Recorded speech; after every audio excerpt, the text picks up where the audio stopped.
வணக்கம். உங்களுடைய மனதை விசாரிப்பது போன்று இந்த கவிதை. உங்களுடைய பிரிவிற்கு என்ன காரணம் என்று விடை தெரியாம முழிச்சுட்டு இருக்கீங்க அப்படின்னு சொன்னா இதுதான் காரணம். நீ என்னை சமாதானப்படுத்துவாய் என்று நானும், நான் உன்னை சமாதானப்படுத்துவேன் என்று நீயும் விளையாடிய இந்த விளையாட்டில் இப்படி நிரந்தரமாக பிரிந்து விடுவோம் என்று நினைக்கவே இல்லை. கொஞ்சம் யோசிச்சு பாருங்க.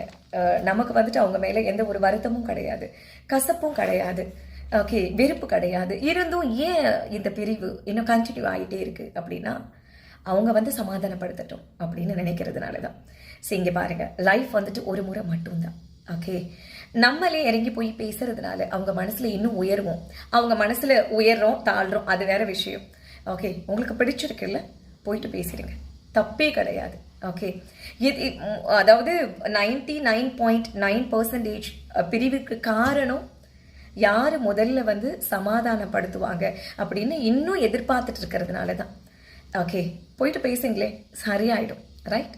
நன்றி.